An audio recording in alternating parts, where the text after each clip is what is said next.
வணக்கம் தோழர்களே. சாமானிய உழைக்கும் மக்களுடைய எந்த ஒரு பிரச்சனையை புரிந்து கொள்ளாமல் நேரடியாக மக்களால் ஓட்டு போட்டு தேர்ந்தெடுக்கப்பட்டவராக இருந்திருந்தாக்கா அவருக்கு மக்கள் படுற கஷ்டமெல்லாம் தெரிஞ்சிருக்கும். ஆனால் நேரடியாக மக்களை சந்தித்து ஓட்டு கேட்டு பிரச்சாரம் செய்து தேர்ந்தெடுக்கப்படாமல் மக்களால் தேர்ந்தெடுக்கப்பட்ட எம்பிக்களாலும் எம்எல்ஏக்களாலும் தேர்ந்தெடுக்கப்பட்ட நிர்மலா சீதாராமன் அவர்களுக்கு மக்களோட துயரம் அப்படின்றது பெரும் பிரச்சனையாகவே இருக்காது. மக்கள் எவ்வளோ கஷ்டப்பட்டாலும் அவங்களுக்கு வந்துட்டு இதாகாது. தமிழ்நாடே பார்த்தீங்கன்னாக்கா பெரும் வெள்ளத்தால் வந்துட்டு சென்னை மட்டும் இல்லாமல் தூத்துக்குடி, திருநெல்வேலி போன்ற தென் மாவட்டங்களும் பெருமளவில் பாதிக்கப்பட்டிருந்தது. இது குறித்து வந்துட்டு டெல்லியில் பத்திரிகையாளர்களை சந்தித்த நிர்மலா சீதாராமன் வந்து சொல்கிறாங்க, இதை தேசிய பேரிடராக அறிவிக்க முடியாதுன்னு சொன்னோன்னே தமிழ்நாடு முழுக்க இருக்க உழைக்கும் மக்களாலேயும் ஊடகவியலாளர்களையும் மிகப்பெரிய கடும் எதிர்ப்புகள் கிளம்புது. இந்த எதிர்ப்புகளை அவர்களுடைய சங்கிகளாலே சமாளிக்க முடியல. நிர்மலா சீதாராமன் இந்த வாய்த்திமருக்கு எனக்கு எப்படா முட்டு கொடுக்குறதுன்னு தெரியாமல் புலம்பிட்டு இருந்தவங்க வந்துட்டு பார்த்தீங்கன்னாக்க கடைசீட்டில் இங்கே ஒரு ஆடு ஒன்று கத்திட்டு இருக்கலையும் அந்த ஆட்டு மூலயமா எப்படியா நிர்மலா சீதாராமனை தூத்துக்குடிக்கு வர வச்சு ஏதாவது ஒன்று பேசி சரி கட்டலாம்னு சொல்லிட்டு முயற்சி பண்ணி பார்த்துருக்காங்க. அந்தபடி பார்த்தீங்கன்னாக்கா ஒன்றிய நிதியமைச்சர் நிர்மலா சீதாராமன் அவர்கள் செவ்வாய்க்கிழமை தூத்துக்குடிக்கு வந்து வெள்ள சேதங்கள் குறித்து ஆய்வு செய்திருக்கிறாங்க. அப்படி ஆய்வு செய்த நிர்மலா சீதாராமன் அவர்கள் வந்து பார்த்தீங்கன்னாக்கா அதே தூத்துக்குடி மாவட்டத்தில் இருக்கக்கூடிய ஸ்ரீவைகுண்ட பெருமாள் கோயிலுக்கு போறாங்க. அந்த கோயிலுக்கு போன போது வந்து பார்த்தீங்கன்னா அவரை சுற்றி அர்ச்சகர் கூட்டம் மட்டுமே இருக்குது.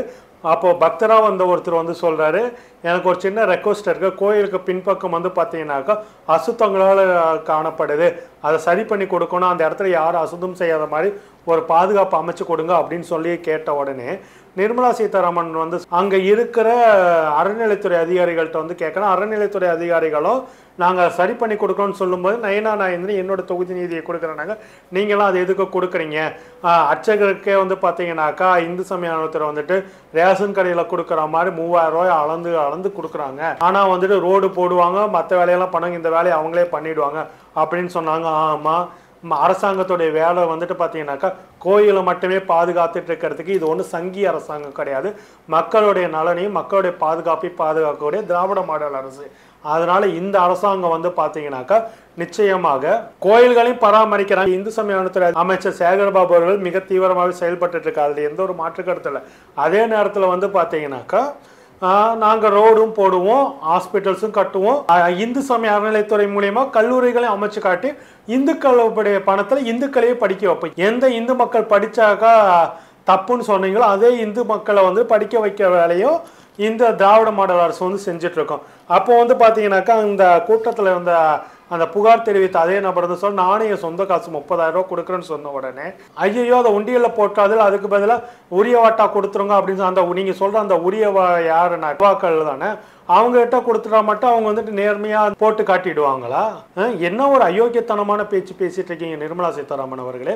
ஒரு ஒன்றிய அமைச்சராக பேசுறீங்களா, இல்லை வந்துட்டு பாஜகவுடைய வார்டு கவுன்சிலராக பேசுறீங்களா, இல்லை அந்த கோயிலோட தர்மகர்த்தாவா பேசுறீங்க? ஏன் இவ்வளவு கேடுகட்டத்தனமா பேசிட்டு இருக்கீங்க? அதுலயும் அந்த நிர்மலா சீதாராமன் அவர்கள் வந்து சொல்றாங்க, இந்து சமய அறநிலையத்துறை அதிகாரிகிட்ட ஒரு மாசம் கழிச்சு வந்து பார்ப்பாங்களாமா. அப்போ வந்துட்டு இந்த பிரச்சனை வந்து தீர்க்கலைனாக்கா அவங்க அந்த பிரச்சனை தீர வரைக்கும் அங்கேயே நிற்பாங்களாமா அப்படின்னு சொல்லிட்டு சொல்றாங்க. அப்படின்னு வந்து சொல்றீங்களே, மக்களோட பிரச்சனைக்கு என்னைக்குதான் நீங்க வந்து நின்றுட்டு இருப்பீங்க? எப்ப பாரு கோயில், மாடு, மதம் இதை சார்ந்து தவிர வேற எந்த ஒரு பிரச்சனையும் நீங்க வந்து பேசவே மாட்டீங்களா? உழைக்கும் சாமானிய மக்களுடைய எந்த ஒரு பிரச்சனையும் நீங்க வந்து பேசவே மாட்டீங்களா?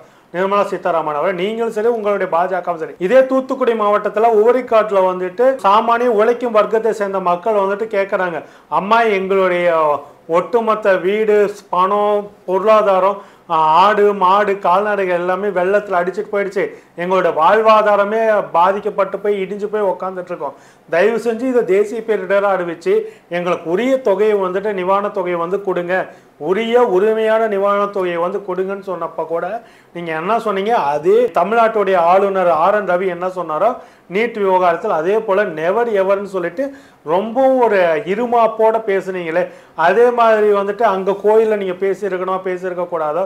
உழைக்கும் சாமானியம், ஏன்னா உழைக்கும் சாமானிய மக்கள் உங்களுடைய கூட்டத்தில் இல்லை, அதனால வந்து நீங்க அப்படி பேசிட்டு இருக்கிறீங்க. நாங்க கேட்கறது வந்து பாத்தீங்கன்னாக்க எங்களுடைய வரி பணத்துல நாங்க கட்டினதுல எங்களுக்கு சேர வேண்டிய உரிமை தொகையை கேட்கிறோம். நாங்கள் வந்துட்டு உங்கள்கிட்ட வந்து பிச்சை எடுக்க கிடையாது, உங்கள்கிட்ட வந்துட்டு எங்களுக்கான இது கொடுங்கன்னு சொல்லிட்டு கையேந்தி கிடையாது. நீங்கள் எங்ககிட்ட கையேந்தி வாங்கின வரிப்பணத்தை கையேந்தி வாங்குறது ஒரு பக்கம், அதுக்கு அடுத்து இன்னொரு விஷயமும் பண்ணீங்க, வழிப்பறி கொள்ளை பண்ணிட்டு இருக்கீங்க ஜிஎஸ்டி மூலியமா. ஒவ்வொரு மாதமும் ஒவ்வொரு உழைக்கும் மக்கள், சாமானிய நடுத்தர மக்களுடைய ஒவ்வொரு மாசத்தோட மளிகை பொருட்களை மட்டும் அவங்களுக்கே தெரியாம மாசம் 30 ரூபாயை வந்துட்டு அந்த பில்லுல வரியை ஏத்தி கொள்ளையடிச்சிட்டு இருக்கீங்க. அது மட்டும் இல்லாம டோல்கேட் மூலியமா வழிப்பறி கொள்ளை பண்ணிட்டு இருக்கீங்க.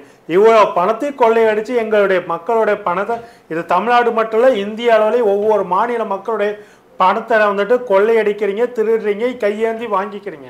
இத்தனையும் பண்ணிக்கிட்டு நீங்க வந்துட்டு எங்க மக்கள் வந்துட்டு இன்னைக்கு வந்துட்டு அவங்களுக்கு சேர வேண்டிய உரிமை தொகையை கேட்டாக்கா அவ்வளவு இலக்காரமா திமிரா பதில் சொல்றீங்க. இதை வந்துட்டு நாங்க தேசிய பேரிடரா அறிவிக்க முடியாதுன்னு சொல்லிட்டு இதெல்லாம் என்ன ஒரு பொழப்பு பொழைச்சிட்டீங்க. ஆனா வந்து இதே குஜராத் புயல்ல பாதிக்கப்பட்டாலும் சரி, இல்ல உத்தரப்பிரதேசமோ பீகாரோ வந்துட்டு ஏதாவது ஒரு இயற்கை சீற்றங்களால் பாதிக்கப்பட்டாலும் சரி, உடனடியாக அவங்களுக்கு அவங்க கேட்காமலே பணத்தை கொடுக்குறீங்க. அவங்க கேட்டதை விட அதிகமாகவும் கொடுக்குறீங்க.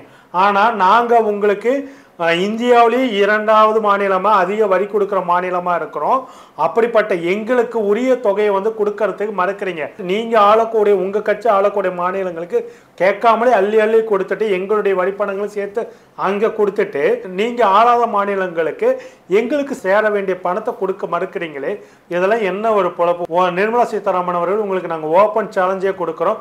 உங்களுக்கு திராணியும் தெம்பு இருந்தாக்கா இந்த தடவை எப்படி நீங்கள் வந்துட்டு குறுக்கு வழியில் நிதி அமைச்சர் ஆனீங்களோ அந்த மாதிரி இல்லாம இதே தூத்துக்குடி தொகுதியில நேரடியா தேர்தல் நின்று ஒவ்வொரு வீடு ஏறி இறங்கி பிரச்சாரம் செய்து நீங்க வந்துட்டு ஓட்டு வாங்கி காட்டுங்க பார்ப்போம்.